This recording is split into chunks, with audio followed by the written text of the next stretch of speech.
नमस्कार, आप देख रहे हैं दूरदर्शन समाचार। आपके साथ मैं हूं पराक्रम सिंह शेखावत। बताएंगे आपको आज दिन भर से जुड़ी बड़ी और महत्वपूर्ण खबरें। समाचार की शुरुआत सुर्खियों के साथ।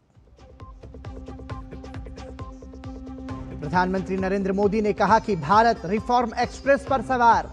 नीति, प्रक्रिया और कार्यान्वयन में दिखे हर स्तर के सुधार। ET now global business summit को संबोधित करते हुए कहा, भारत दुनिया की ग्रोथ का बनेगा नया इंजन।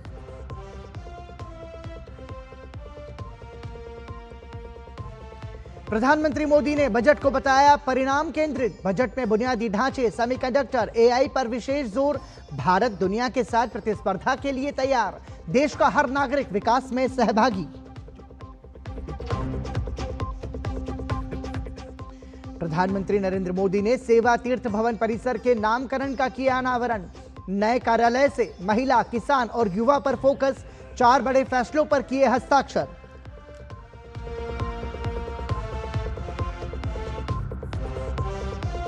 संसद में बजट सत्र का पहला चरण पूरा। लोकसभा और राज्यसभा की कार्यवाही स्थगित। 9 मार्च से 2 अप्रैल तक चलेगा बजट सत्र का दूसरा चरण।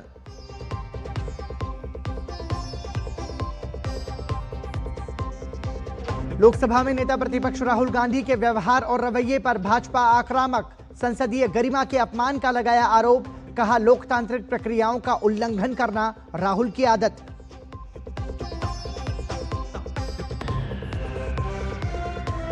बांग्लादेश में बीएनपी की बंपर जीत। प्रधानमंत्री मोदी ने बीएनपी प्रमुख तारिक रहमान को दी बधाई। कहा, लोकतांत्रिक, प्रगतिशील, समावेशी बांग्लादेश के समर्थन में भारत।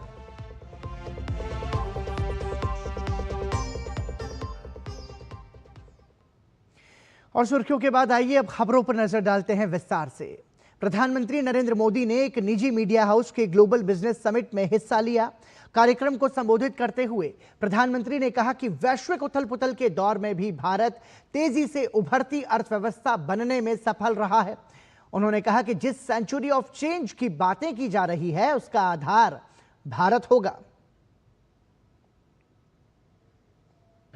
जब पिछला दशक शुरू हुआ था तो भारत 11वें नंबर की अर्थव्यवस्था था। इतनी उथल-पुथल में पूरी आशंका थी कि भारत और नीचे चला जाएगा, लेकिन आज भारत बहुत तेजी के साथ दुनिया की तीसरी सबसे बड़ी इकोनॉमी बनने जा रहा है।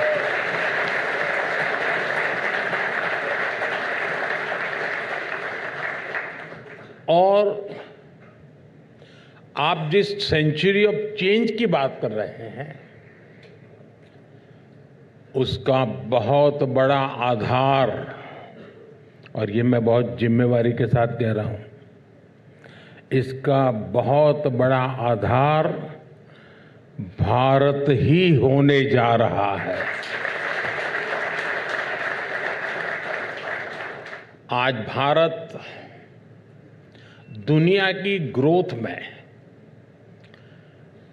16% से ज्यादा योगदान दे रहा है और मुझे विश्वास है इस सेंचुरी के हर आने वाले साल में हमारा योगदान और भी बढ़ता रहेगा, निरंतर बढ़ता रहेगा। प्रधानमंत्री ने कहा कि सरकार ने भारत के विकास के लिए किसी भी अन्य देश के विकास मॉडल को आयात नहीं किया है। उन्होंने कहा कि सरकार की नीति का नतीजा ये रहा कि वैश्विक अस्थिरता के दशक में भी भारत की अर्थव्यवस्था कमजोर नहीं पड़ी। 10 साल पहले जब नीति आयोग बना तो उसके फाउंडिंग डॉक्यूमेंट में ही भारत ने अपना विजन क्लियर कर दिया था, और विजन ये कि भारत किसी दूसरे देश से कोई सिंगल डेवलपमेंट मॉडल इंपोर्ट नहीं करेगा। हम भारत के विकास के लिए भारतीय अप्रोच को लेकर ही चलेंगे। इस नीति ने भारत को अपने हिसाब से अपनी रिक्वायरमेंट के हिसाब से अपने हित में फैसले लेने का आत्मविश्वास दिया। और ये एक बड़ा कारण है कि डिसरप्शन के दशक में भी भारत की इकोनॉमी कमजोर नहीं पड़ी, निरंतर मजबूत होती गई। प्रधानमंत्री ने कहा कि मौजूदा समय में सरकार ने 38 देशों के साथ व्यापार समझौता किया है, जबकि यूपीए सरकार के समय 4 देशों के साथ व्यापार समझौते कर पाई थी। फ्रेजाइल 5 इकोनॉमी जब थी तब कौन हमारे साथ डील करता? गांव में भी गरीब की बेटी को कोई रईस के परिवार वाला शादी करता है क्या? वो उसको छोटा मानता है। हमारा भी यही हाल था भाई दुनिया में। जब देश पॉलिसी पैरालिसिस से घिरा था, चारों तरफ घोटाले और घपले थे, तब कौन भारत पर भरोसा कर पाता? 2014 से पहले भारत में मैन्युफैक्चरिंग का बेस बहुत कमजोर था और जिसके कारण पहले की सरकारें भी डरती थी। एक तो कोई आता नहीं था और जरा से भी कोई कोशिश करे तो ये लोग भी डरते थे। और डर ये था कि अगर विकसित देशों के साथ डील हो गई तो वो हमारे बाजार पर कब्जा कर लेंगे, वो यहां अपने प्रोडक्ट डंप करने लगेंगे। हताशा, निराशा के उस माहौल में 2014 से पहले यूपीए सरकार सिर्फ 4 देशों के साथ ही कॉम्प्रिहेंसिव ट्रेड एग्रीमेंट कर पाई थी, जबकि बीते दशक में भारत ने जो ट्रेड डील्स की है उसमें दुनिया के 38 कंट्री कवर होते हैं। 38 कंट्री। प्रधानमंत्री नरेंद्र मोदी ने अपने संबोधन में अगले हफ्ते भारत में आयोजित होने जा रही एआई समिट का विशेष उल्लेख किया। उन्होंने कहा कि विश्व में व्यवस्थाएं तेजी से बदलेंगी और आने वाले समय में एआई बड़े बदलाव लेकर आने वाला है। दुनिया को अब डिसरप्शन के साथ जीने के लिए तैयार रहना होगा। समय के साथ इनके नेचर में बदलाव आएगा, लेकिन ये तय है कि अब व्यवस्थाएं बहुत तेजी से बदलेगी। एआई से जो डिसरप्शन हो रहे हैं वो तो आप देख ही रहे हैं। आने वाले समय में एआई और भी क्रांतिकारी बदलाव लेकर आने वाली है। भारत इसके लिए भी तैयार है। कुछ ही दिनों में भारत में ग्लोबल एआई इंपैक्ट समिट होने जा रही है। दुनिया के अनेक देश, दुनिया भर के टेक लीडर्स इस समिट में हिस्सा लेने के लिए भारत आ रहे हैं। सभी के साथ मिलकर हम एक बेहतर विश्व बनाने के लिए निरंतर प्रयास करते रहेंगे। प्रधानमंत्री नरेंद्र मोदी ने सेवा तीर्थ एवं कर्तव्य भवन 1 और 2 का उद्घाटन किया। आधुनिक इंफ्रा और सुविधाओं से लैस ये भवन जन कल्याण और विकसित भारत के लक्ष्यों को सुनिश्चित कर जनता के जीवन को आसान बनाने का केंद्र होंगे। देश की प्रशासनिक शासन संरचना को मिला एक नया आयाम। सेवा तीर्थ भवन परिसर के नामकरण के साथ ही पीएम ने सेवा तीर्थ और कर्तव्य भवन 1 और 2 का उद्घाटन किया। नागरिक देवो भव के आदर्श वाक्य के साथ नवनिर्मित ये भवन सेवा की भावना को एक नई ऊर्जा देंगे। अब जहां परिचालन असक्षमता, समन्वय संबंधी चुनौतियों जैसी समस्याएं बीते जमाने की बात होंगी, तो दूसरी ओर आधुनिक सुविधा से लैस समेकित प्रशासनिक भवनों के एक नए दौर की शुरुआत हो रही है। साउथ ब्लॉक और नॉर्थ ब्लॉक जैसी इमारतें जहां ब्रिटिश हुकूमत की सोच को लागू करने के लिए बनी थी, वहीं आज मैं गर्व के साथ कह सकता हूं कि सेवा तीर्थ और कर्तव्य भवन जैसे नए परिसर भारत की जनता की आकांक्षाओं को पूरा करने के लिए बने हैं। यहां से जो फैसले होंगे वो किसी महाराजा की सोच को नहीं, 140 करोड़ देशवासियों की अपेक्षाओं को आगे बढ़ाने का आधार बनेंगे। इसी अमृत भावना के साथ आज मैं ये सेवा तीर्थ, एक कर्तव्य भवन भारत की जनता को समर्पित कर रहा हूं। अब नवनिर्मित सेवा तीर्थ भवन परिसर प्रधानमंत्री कार्यालय का नया पता होगा, जिसमें राष्ट्रीय सुरक्षा परिषद सचिवालय और कैबिनेट सचिवालय के कार्यालय भी होंगे। इसके साथ ही वित्त मंत्रालय, रक्षा मंत्रालय, स्वास्थ्य परिवार कल्याण मंत्रालय, कॉर्पोरेट कार्य मंत्रालय, शिक्षा मंत्रालय, संस्कृति और विधि न्याय मंत्रालय, सूचना एवं प्रसारण मंत्रालय, कृषि एवं किसान कल्याण मंत्रालय, रसायन एवं उर्वरक मंत्रालय और जनजातीय कार्य मंत्रालय सहित कई प्रमुख मंत्रालय भी इसमें शामिल होंगे। इस समय 21वीं सदी का पहला क्वार्टर पूरा हो चुका है। ये आवश्यक है कि विकसित भारत की हमारी कल्पना केवल नीतियों और योजनाओं में ही नहीं, हमारे कार्यस्थलों, हमारी इमारतों में भी दिखाई दे, जहां से देश का संचालन होता है वो जगह प्रभावी भी होनी चाहिए और प्रेरणादायी भी होनी चाहिए।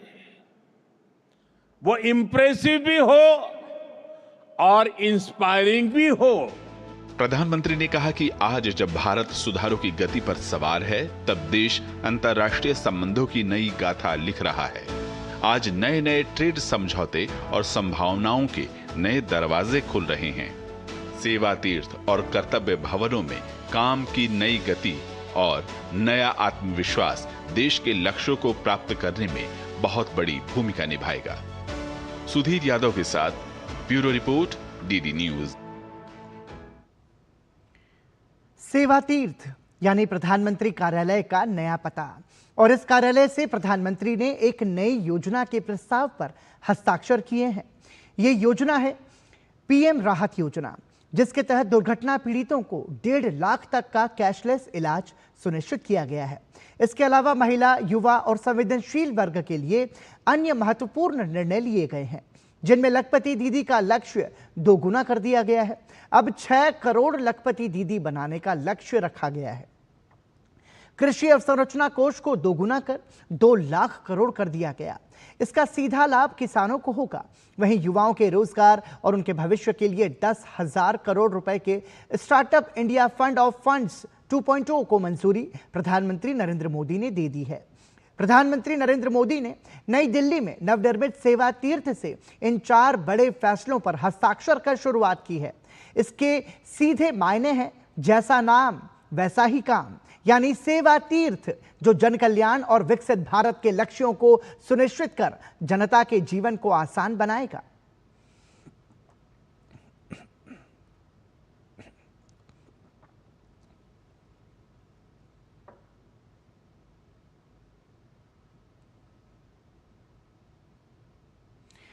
इससे पहले प्रधानमंत्री नरेंद्र मोदी की अध्यक्षता में आज केंद्रीय मंत्रिमंडल की बैठक हुई।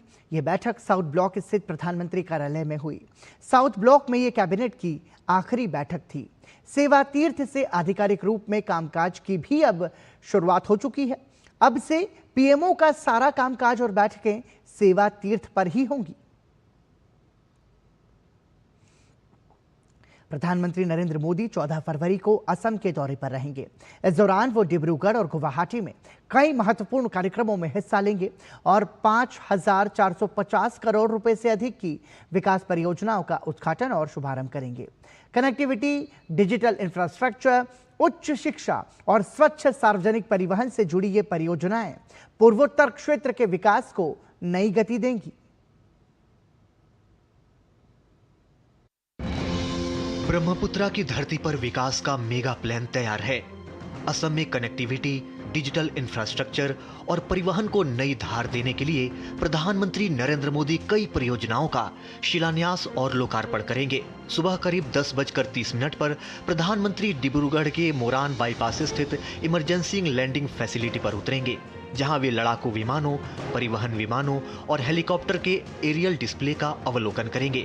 इसके बाद दोपहर करीब 1 बजे ब्रह्मपुत्रा नदी पर बने कुमार भास्कर वर्मा सेतु का दौरा करेंगे। करीब 3,030 करोड़ रुपए की लागत से निर्मित ये 6 लेन एक्स्ट्रा डोज्ड पीएसए पुल गुवाहाटी को उत्तर गुवाहाटी से जोड़ता है। पूर्वोत्तर भारत का ये पहला एक्स्ट्रा डोज पुल यात्रा समय को घटाकर लगभग 7 मिनट कर देगा। भूकंपीय संवेदनशीलता को ध्यान में रखते हुए पुल में बेस आइसोलेशन तकनीक और ब्रिज हेल्थ मॉनिटरिंग सिस्टम जैसी अत्याधुनिक सुविधाएं भी शामिल की गई हैं। कुमार अभिषेक वर्मा सेतु, ये वो सेतु है जो नॉर्थ गुवाहाटी को गुवाहाटी से जोड़ेगा और जो घंटों की दूरी थी उसे चंद मिनटों में अब ये पार कर लेगा। यानी कि अब 7 मिनट में आप इस ब्रिज के जरिए गुवाहाटी से नॉर्थ गुवाहाटी की तरफ पहुंच जाएंगे। इस पुल की खासियत की अगर बात करें तो 3,030 करोड़ की कीमत का बना ये पुल बेहद खास है। प्रधानमंत्री कामरूप जिले के अमीन गांव में पूर्वोत्तर क्षेत्र के लिए राष्ट्रीय डेटा केंद्र का उद्घाटन करेंगे। 8.5 मेगावाट क्षमता वाला ये डेटा सेंटर विभिन्न सरकारी विभागों के मिशन क्रिटिकल एप्लीकेशन को होस्ट करेगा और डिजास्टर रिकवरी सेंटर के रूप में भी कार्य करेगा। इसके अलावा प्रधानमंत्री IIM गुवाहाटी का उद्घाटन करेंगे, जिससे क्षेत्र में उच्च और प्रबंधन शिक्षा को बढ़ावा मिलेगा। वहीं प्रधानमंत्री ई बस सेवा योजना के तहत गुवाहाटी सहित 4 शहरों में 225 इलेक्ट्रिक बसों को हरी झंडी भी दिखाएंगे।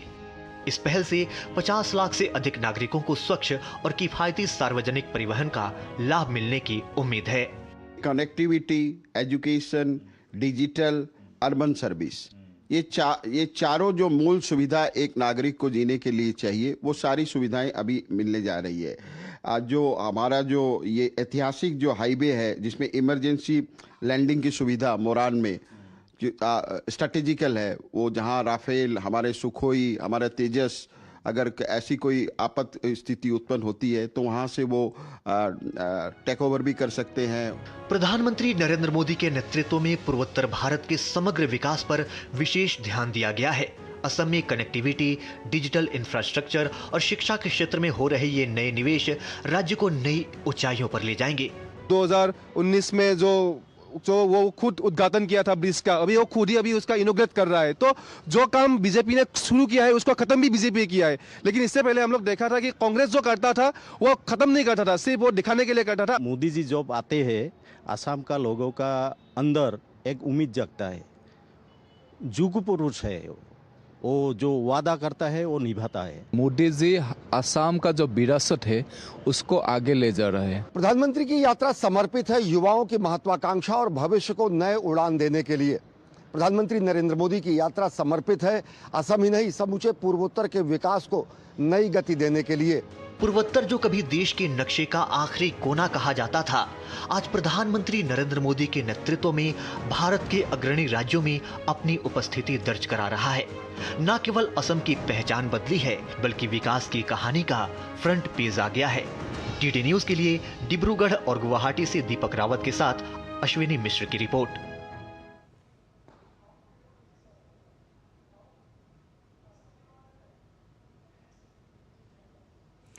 असम दौरे को लेकर प्रधानमंत्री नरेंद्र मोदी ने सोशल मीडिया प्लेटफॉर्म X पर अपने संदेश में लिखा, मैं 14 फरवरी को असम में डिब्रूगढ़ और गुवाहाटी में आयोजित कार्यक्रमों में भाग लूंगा। सुबह 10:30 बजे मैं डिब्रूगढ़ के मोरन बाईपास पर आपातकालीन लैंडिंग सुविधा पर उतरूंगा। ये पूर्वोत्तर क्षेत्र में अपनी तरह की पहली सुविधा है। चुनौतीपूर्ण परिस्थितियों में बचाव और राहत कार्यों की त्वरित तैनाती सुनिश्चित करने के लिए ये महत्वपूर्ण साबित होगी। दोपहर में गुवाहाटी के लचित घाट पर विभिन्न विकास कार्यों का शुभारंभ किया जाएगा। इसमें ब्रह्मपुत्र नदी पर कुमार भास्कर वर्मा सेतु शामिल है, जिससे गुवाहाटी और आसपास के क्षेत्रों की कनेक्टिविटी बेहतर होगी। इसके अलावा पूर्वोत्तर क्षेत्र के लिए राष्ट्रीय डेटा केंद्र और पीएम ई बस सेवा योजना के तहत 225 इलेक्ट्रिक बसों का उद्घाटन भी किया जाएगा। पूर्वोत्तर के लिए यह अत्यंत खुशी का विषय है कि कल आईआईएम गुवाहाटी का उद्घाटन होगा। इससे क्षेत्र की शैक्षणिक संरचना मजबूत होगी और देश भर से विद्यार्थी यहां आएंगे। दोपहर में मैं गुवाहाटी में असम भाजपा कार्यकर्ताओं को संबोधित करूंगा। 1 दशक पहले असम की जनता ने भाजपा एनडीए को सेवा का अवसर दिया था। इन वर्षों में एनडीए सरकार ने लोगों के सपनों को पूरा करने के लिए निरंतर कार्य किया है। मुझे विश्वास है कि असम की जनता एक बार फिर हमारे गठबंधन को आशीर्वाद देगी।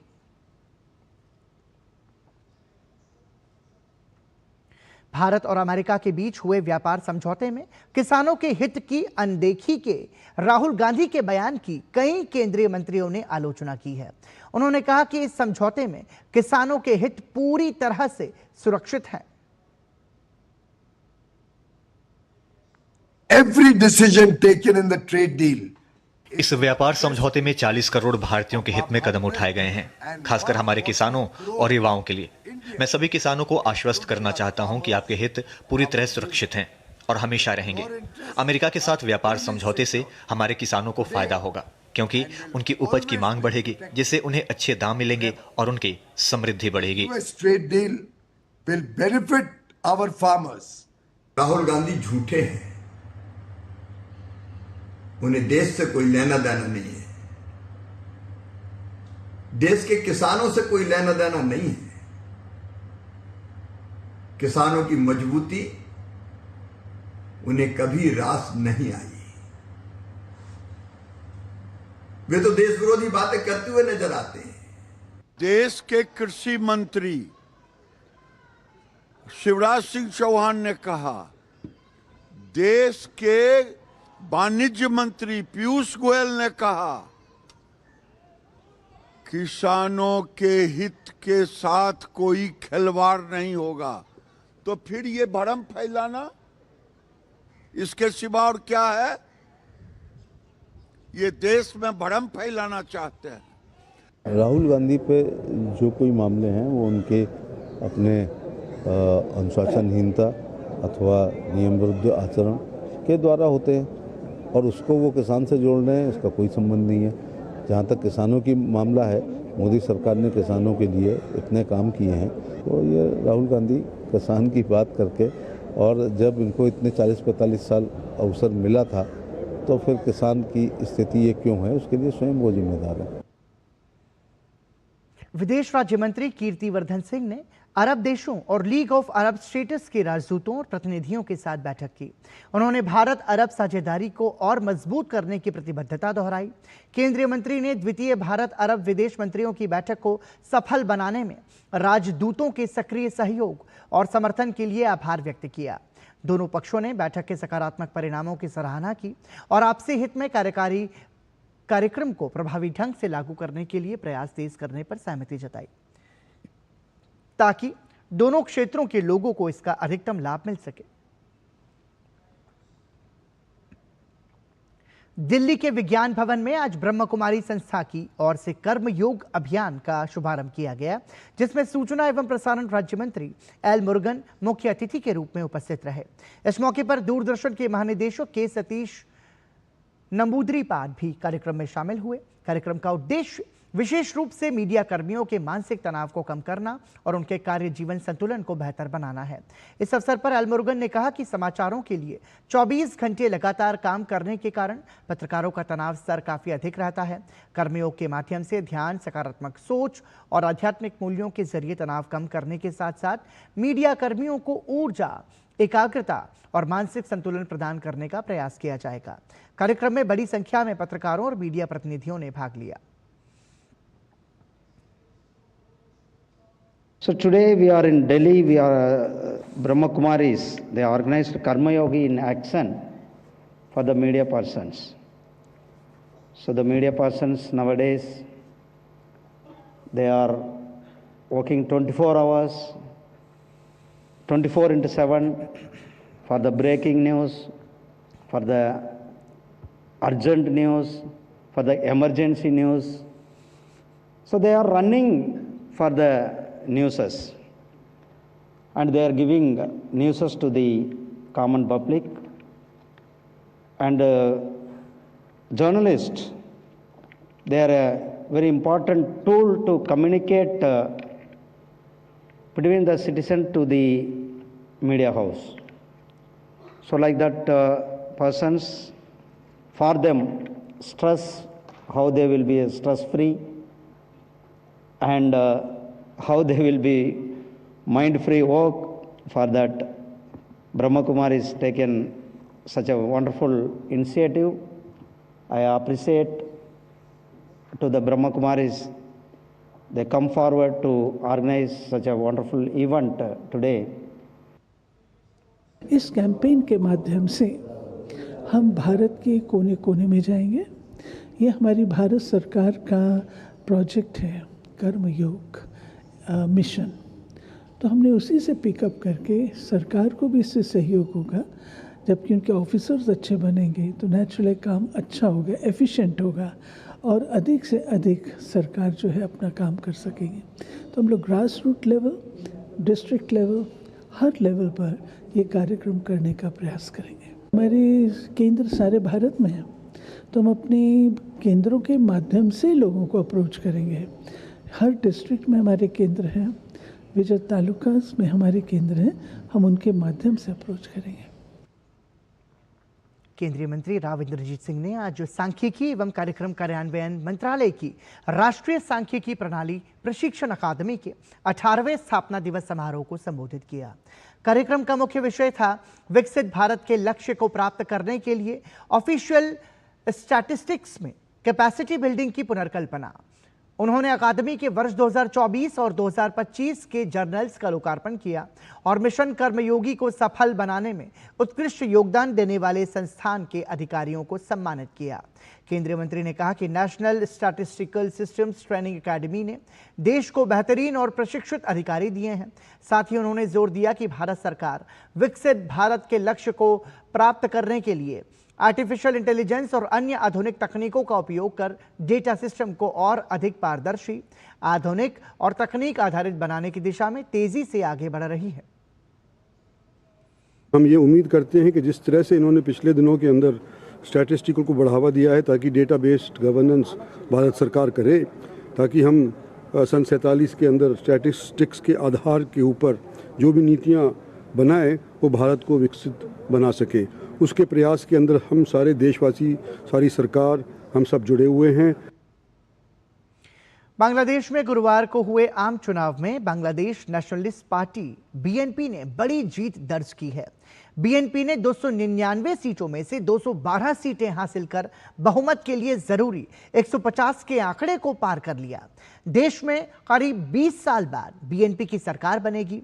इस जीत के साथ बीएनपी अध्यक्ष तारिक रहमान का प्रधानमंत्री बनना तय माना जा रहा है।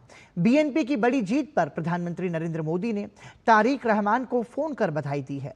बीएनपी पोल कोऑर्डिनेशन कमेटी के चीफ ने उम्मीद जताई है कि दो पड़ोसी देशों और इनके लोगों के बीच रिश्ते और मजबूत होंगे।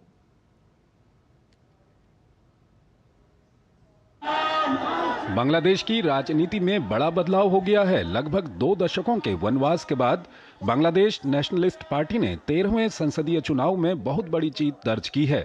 पार्टी अध्यक्ष तारिक रहमान अब सत्ता की कमान संभालने को तैयार हैं, जबकि कट्टरपंथी जमाते इस्लामी का सपना चूर चूर हो गया।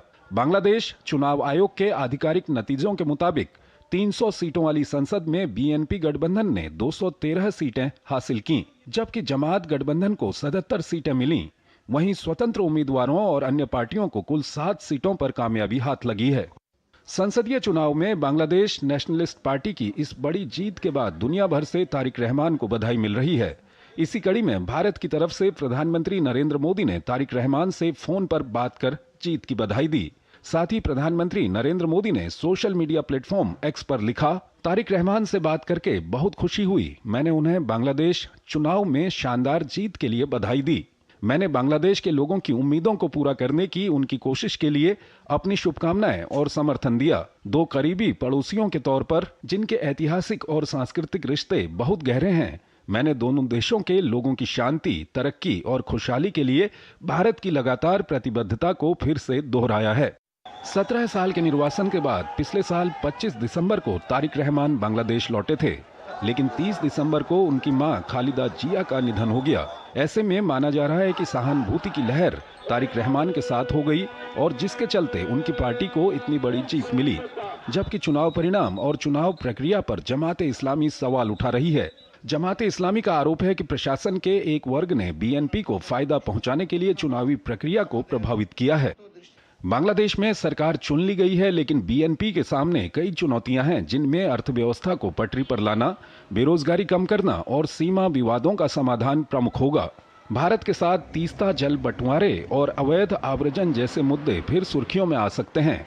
जमात की हार से कट्टरपंथ पर लगाम लगने की उम्मीद है, लेकिन राजनीतिक अस्थिरता का खतरा बरकरार है। ऐसे में बड़ा सवाल यह है कि क्या तारिक सरकार आंतरिक समस्याओं को हल कर बांग्लादेश में स्थिरता ला पाएगी या नहीं। Bureau report, DD news. Bangladesh के चुनावी नतीजों के बाद पश्चिम बंगाल में सियासी पारा तेज हो गया है। पश्चिम बंगाल भाजपा ने ममता बनर्जी पर निशाना साधा है। भाजपा का कहना है कि बांग्लादेश के नतीजे पश्चिम बंगाल के हिंदुओं के लिए एक चेतावनी है, क्योंकि ममता सरकार ने बॉर्डर पार से बड़े पैमाने पर घुसपैठ को बढ़ावा दिया है। सतखीरा से रंगपुर तक पश्चिम बंगाल और असम राजनीतिक बदलाव हुए हैं। पश्चिम बंगाल भाजपा का कहना है कि पड़ोसी देशों के चुनावी नतीजों का अक्सर बॉर्डर इलाकों के राजनीतिक और सामाजिक माहौल पर असर पड़ता है। ऐसे में बांग्लादेश के चुनाव नतीजे याद दिलाते हैं कि बॉर्डर वाले राज्यों में स्टेबिलिटी के लिए दूर की सोच की जरूरत होती है, रिएक्शन की नहीं। भाजपा ने अपील की है कि हिंदू बंगालियों को अलर्ट रहना चाहिए और 2026 में तृणमूल कांग्रेस को वोट न देकर सत्ता से बाहर करना चाहिए, ताकि अपनी मातृभूमि की सुरक्षा सुनिश्चित हो सके।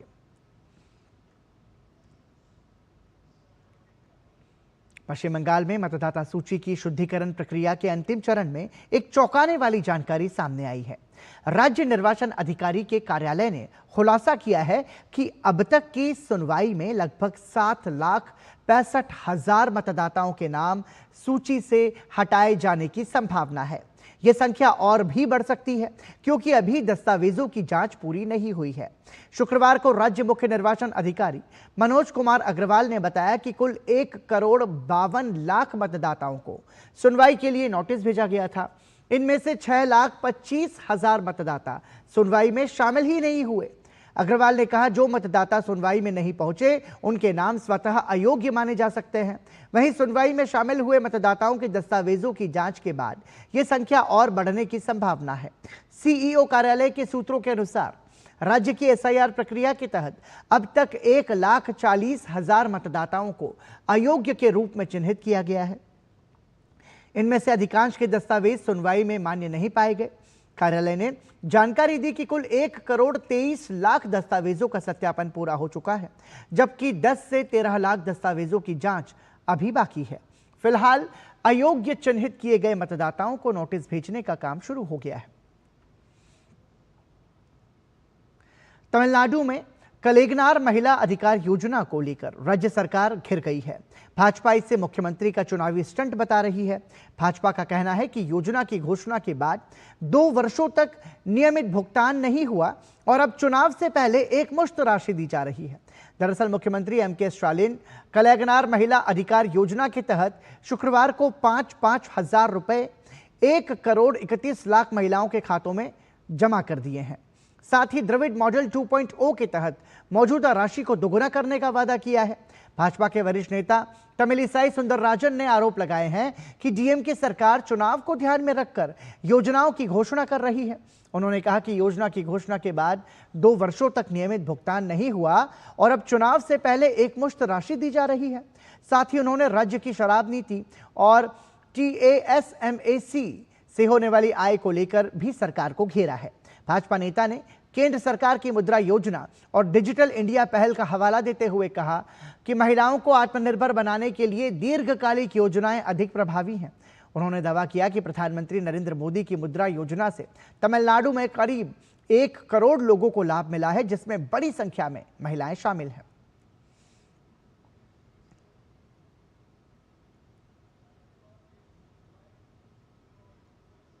तमिलनाडु मुख्यमंत्री एम.के. स्टालिन अपने बेटे को मुख्यमंत्री बनाने के मजबूरी में ये जो आज 5,000 रुपये दिए हर एक महिला के लिए, 1 करोड़ 30 लाख महिलाओं के लिए 5,000 रुपये देने वाले चक्कर में ये उनकी मजबूरी है कि आने वाले जो इलेक्शन है उसमें अपने बेटे को एमएलए बनाएं और जीत के आए और बाद में उसके मुख्यमंत्री बनाएं, इसी के चक्कर में दिए हुए हैं। वाकई में उनको एक भी इंटरेस्ट नहीं है कि तमिलनाडु और तमिलनाडु महिला और तमिलनाडु वेलफेयर के लिए ये दिए जाए। 1,000 रुपये का वादा था इलेक्शन के टाइम पे, उसको 30 महीने के बाद दिए थे। बार बार हमारे नेता विपक्ष में पूछ के गए कि कहाँ गए वो आपका वादा, उसके बाद वो 30 महीने के बाद दिए। अभी इलेक्शन अभी आने वाले 2 महीने के अंदर इसके चक्कर में 5,000 रुपये दिए ताकि वो खुद जीत सकता है और उसको बेटे भी जीत के उसको मुख्यमंत्री बना सकता है। वाणिज्य और उद्योग मंत्री पीयूष गोयल ने भारत और अमेरिका के बीच हुए व्यापार समझौते में किसानों के हित की अनदेखी के राहुल गांधी के बयान पर तीखी प्रतिक्रिया व्यक्त करते हुए उन पर इस मामले में भ्रम फैलाने का आरोप लगाया है। केंद्रीय मंत्री ने कहा कि प्रधानमंत्री नरेंद्र मोदी के नेतृत्व वाली सरकार ने विभिन्न योजनाओं और नीतिगत फैसलों के माध्यम से किसानों के कल्याण और समृद्धि को लगातार प्राथमिकता दी है। उन्होंने ये भी कहा कि अमेरिका के साथ हाल ही में हुए व्यापार समझौते में देश के किसानों के हितों की पूरी तरह से रक्षा की गई है।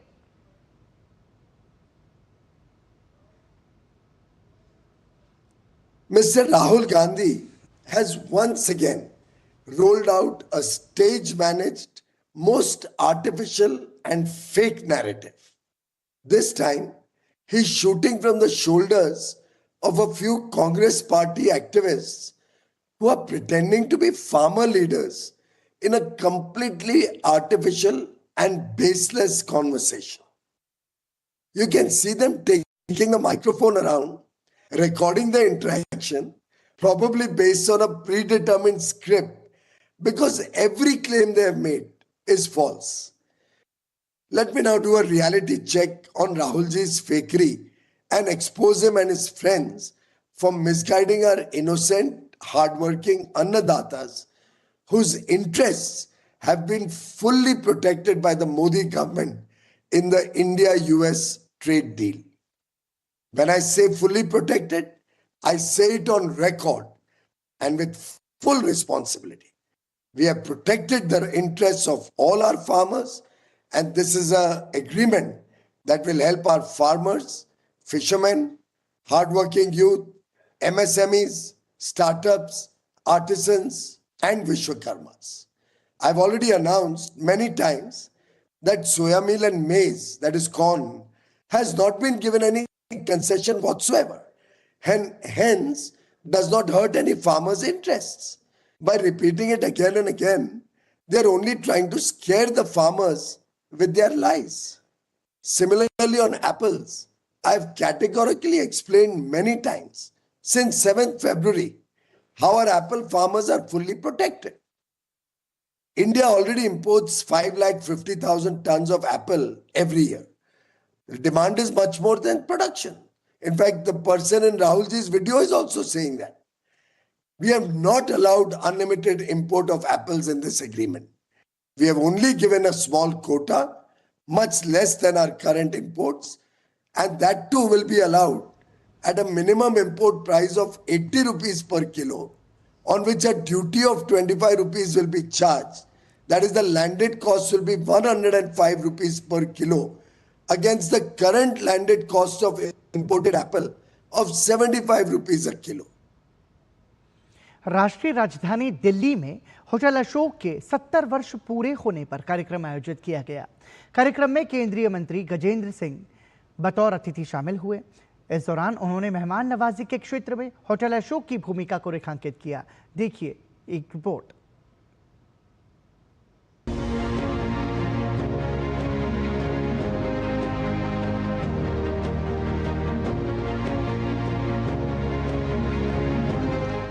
आईटीडीसी के 60 वर्ष और होटल अशोक के 70 वर्ष पूर्ण होने के उपलक्ष्य में नई दिल्ली स्थित होटल अशोक के कन्वेंशन हॉल में भव्य समारोह आयोजित किया गया। कार्यक्रम का शुभारंभ केंद्रीय पर्यटन एवं संस्कृति मंत्री गजेंद्र सिंह शेखावत ने दीप प्रज्वलन कर किया। बीएसएफ बैंड की प्रस्तुति के बीच गणमान्य अतिथियों का स्वागत हुआ। हमारे लिए ये केवल एक खुशी का अवसर या एक 60 या 70 साल की यात्रा पूरी करने का अवसर नहीं है, हमारे लिए एक संकल्प का अवसर है कि बदलते हुए भारत के साथ में आगे बढ़कर हम भारत की तस्वीर, भारत की संस्कृति, भारत के गैस्ट्रोनॉमी, भारत की खान पान, भारत के अतिथि सत्कार की परंपरा, इस सब को पूरे विश्व में और अधिक किस तरह से परिलक्षित करें। समारोह में द अशोक पर customized my stamp, a day at the hotel पुस्तक कवर, स्मारक फिल्म तथा विशेष पोस्ट कार्ड का विमोचन किया गया। इस मौके पर ITDC gift voucher, online booking portal, विभिन्न मैनुअल, ब्रोशर एवं आईएचएम अशोक का नया लोगो भी लॉन्च किया गया। बहुत महत्वपूर्ण किसी भी इंस्टीट्यूशन या किसी भी इंडिविजुअल की लाइफ में षष्ठी पूर्ति 60 साल हम सरकार में सुपर एनुएशन कहते हैं, और ये टाइम होता है जब हम अपने लेगेसी को मुड़ के पीछे देखते हैं और आगे फ्यूचर की तरफ देखते हैं कि हम आगे और फ्यूचर रेडी कैसे हो सकते हैं। केंद्रीय मंत्री गजेंद्र सिंह शेखावत ने होटल अशोक को पर्यटन के दृष्टिकोण से महत्वपूर्ण बताया। शेखावत ने कहा कि होटल अशोक दिल्ली की पहचान है। आज माननीय प्रधानमंत्री जी के नेतृत्व में भारत का पर्यटन विश्व स्तर पर आगे बढ़ रहा है। 70 साल अशोका के पूरे हुए हैं, लेकिन असली चीज़ें या जो इस समायोजन में, इस कार्यक्रम में जो भी वो लॉन्च करने वाली हैं, एआई से भरपूर किस तरीके से ये आगे जाकर भारत में, न सिर्फ भारत में बल्कि पूरे विश्व में भारत का नाम रोशन करेगा, ये आपको देखने मिलेगा। कैमरा पर्सन कालरा के साथ मैं डॉक्टर सुयश शर्मा, डीडी न्यूज़, दिल्ली। देश के प्रमुख चिकित्सा संस्थान एम्स दिल्ली ने एक ऐतिहासिक पहल करते हुए भारत में पहली बार फेस ट्रांसप्लांट कार्यक्रम शुरू करने की तैयारी प्रारंभ कर दी है। यह कदम देश में उन्नत पुनर्निर्माण शल्य चिकित्सा के क्षेत्र में एक महत्वपूर्ण उपलब्धि माना जा रहा है। हमारे सहयोगी अमरेंद्र गुप्ता के साथ विशेष बातचीत में एम्स के बर्न और प्लास्टिक चिकित्सा विभाग के प्रमुख डॉक्टर मनीष सिंघल ने कहा कि फेस ट्रांसप्लांट अब गंभीर रूप से झुलसे या चेहरे की गंभीर विकृति से जूझ रहे मरीजों के लिए ये समय की आवश्यकता बन चुकी है। उन्होंने बताया कि इस जटिल और अत्याधुनिक प्रक्रिया के लिए संस्थान ने विशेष प्रशिक्षण सत्रों की शुरुआत कर दी है ताकि चिकित्सकों की टीम पूरी तरह से तैयार हो सके। स्वास्थ्य सेवाओं में लगातार भारत अग्रसर हो रहा है और दिल्ली का एम्स अब पहली बार प्लास्टिक सर्जरी के जरिए फेस की पहचान को बदलने जा रहा है। जी हाँ, अब एम्स जो है फेस ट्रांसप्लांट भी करेगा। हमारे साथ बात करने के लिए डॉक्टर मनीष सिंघल जी हैं, जो बर्न एंड प्लास्टिक डिपार्टमेंट के एचओडी हैं। डॉक्टर साहब, इस तरह का पहली बार फेस ट्रांसप्लांट करने जा रहा है एम्स, किस तरह के माइलस्टोन्स हैं और कैसे देख रहे हैं? देखिए, फेस ट्रांसप्लांट एक बहुत इंपॉर्टेंट माइलस्टोन मैं मानता हूँ, क्योंकि अपार्ट फ्रॉम सर्जिकल स्किल एक पेशेंट की चॉइस, पेशेंट का जो लंबा फॉलोअप, डोनर का मिलना, ह्यूज टीम वर्क, 100 से 150 लोग, 12 डिपार्टमेंट, तो मैं मान के चलता कि ओवरऑल ये सबसे रेयर सर्जरी है जो कि अक्रॉस द ग्लोब होती है और हमारे लिए बहुत बड़ा चैलेंज है और हमें लगता है हम इसके लिए रेडी हैं। अभी एम्स के डॉक्टर जो है हार्वर्ड यूनिवर्सिटी के डॉक्टर्स के साथ कोलैबोरेशन हुआ ट्रेनिंग के लिए, वो क्या है सर? बेसिकली कोलैबोरेशन क्या है कि सबसे ज़्यादा एक्सपीरियंस करीब 10 फेस ट्रांसप्लांट का उनको है और जो हमारे डॉक्टर साहब हमारे साथ उनको 5 का है। एक्सपीरियंस बहुत ज़्यादा नहीं है नंबर के हिसाब से, लेकिन और कहीं होते नहीं हैं। तो जितना भी उनका एक्सपीरियंस है और जो हमारा जो अपना सर्जिकल ट्रेनिंग है और जो सर्जिकल एक्सपीरियंस है, मुझे ऐसा लगता है कि उसके बाद हम काफ़ी हद तक बातचीत करके ऐसा लगता है कि हमें, जैसे किडनी ट्रांसप्लांट का हमको बहुत एक्सपीरियंस है, हार्ट ट्रांसप्लांट का एक्सपीरियंस है, तो हमारा जो बाकी ट्रांसप्लांट का एक्सपीरियंस है वो भी इसके साथ जोड़ के हम डेफिनेटली इसको कर सकते हैं। इससे आइडेंटिटी की भी एक सवाल खड़ा होता है, इसको लेके भी क्या कुछ सावधानियां, कुछ तरह? जिसका फेस ट्रांसप्लांट करते हैं वो बहुत ही डिफॉर्म फेस होता है, विकृत होता है चेहरा, पहले से बहुत ज़्यादा उसके 10-12 ऑपरेशन हो जाते हैं और उसको हम एक बेटर सोल्यूशन देते हैं। तो आइडेंटिटी क्राइसिस की जगह अपोजिट वे होता है, पेशेंट का कॉन्फिडेंस बेटर होता है। इसमें किन किन लोगों का फेस ट्रांसप्लांट हो सकता है? बर्न के साथ एसिड अटैक के लोग हैं या और कौन? एसिड अटैक, चोट, बिजली का करंट, कोई जानवर अटैक कर दे, गोली लगना, तो इस तरीके के पेशेंट्स में ही ये सूटेबल होता है। मुझे लगता है फेस ट्रांसप्लांट भी अगर एम्स में आ गया तो ये कहीं ना कहीं एम्स की जो महत्ता है उसको दर्शाता है। कैसे देख रहे हैं सर? जी बिल्कुल। तो मुझे ऐसे लगता है जो पेशेंट्स का विश्वास है एम्स के ऊपर, और उसको उस पर खरा उतरना चाहिए, और इसीलिए हम लोग भी एक्स्ट्रा चैलेंज लेके ये कोशिश करेंगे कि डेफिनेटली हम लोगों को कॉन्फिडेंस मेंटेन करके रखें। जो हार्वर्ड यूनिवर्सिटी के जो डॉक्टर्स हैं उनके साथ कोलैबोरेशन हुआ है और कुछ जो विशेष तकनीक है उसके माध्यम से अब एम्स जो है प्लास्टिक सर्जरी की ओर, फेस ट्रांसप्लांट की ओर भी आगे बढ़ रहा है। कैमरामैन भीम सिंह के साथ अमरेंद्र गुप्ता, डीडी न्यूज़, दिल्ली। और इसी के साथ समाचार में अभी के लिए इतना ही। हमें और हमारी पूरी टीम को दीजिए अनुमति। नमस्कार।